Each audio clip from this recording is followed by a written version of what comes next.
Assalamualaikum warahmatullahi wabarakatuh. Pada kesempatan kali ini, kami dari kelompok 3 akan membahas proses pencernaan dan penyerapan atau absorpsi karbohidrat dalam tubuh. Sebelum membahas lebih jauh, kita akan membahas terlebih dahulu apa itu karbohidrat. Karbohidrat merupakan senyawa organik berkerangka rantai karbon, terdiri dari polisakarida, aldehid atau keton yang mengandung unsur karbon, hidrogen, dan oksigen. Secara umum, karbohidrat dikelompokkan ke dalam dua golongan utama, yaitu karbohidrat sederhana dan karbohidrat kompleks. Yang pertama, karbohidrat sederhana terdiri dari monosakarida, disakarida, olisakarida. Yang kedua, karbohidrat kompleks terdiri dari polisakarida. Selanjutnya, kita akan membahas bagaimana karbohidrat dicerna dan diserap di dalam tubuh. Sebelumnya, pencernaan adalah proses yang memecah makanan menjadi potongan-potongan kecil dan kemudian menjadi molekul. Dan penyerapan adalah proses menyerap nutrisi ke dalam bentuk molekul ke dalam darah. Secara singkat, proses pencernaan karbohidrat terjadi di 4 tempat dalam tubuh kita. Yang pertama mulut, yang kedua lambung, yang ketiga usus halus, dan keempat usus besar.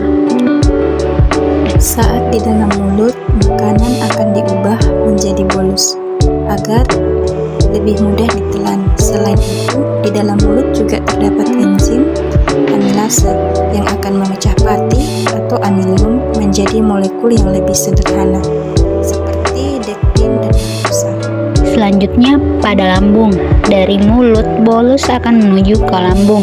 Karbohidrat langsung diterima lambung untuk kemudian diolah dan dicampurkan dengan asam lambung yang bersifat korosif.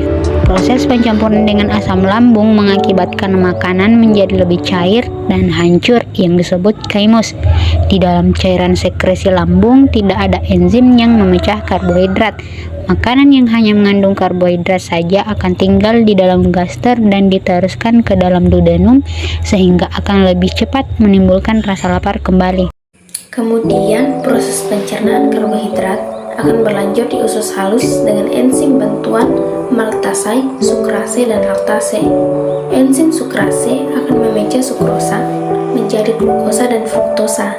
Kemudian enzim laktase akan memecah laktosa menjadi glukosa dan galaktosa. Setelah itu glukosa, fruktosa, dan galaktosa akan diserap oleh dinding usus, lalu masuk ke dalam cairan limfa, kemudian ke pembuluh darah, kapiler, dan dialirkan melalui vena porta ke hati.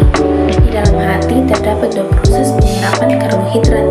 Yang pertama, karbohidrat masuk ke dalam aliran darah, dan yang kedua, karbohidrat diubah menjadi glikogen jika jumlah glukosa dalam hati berlebihan.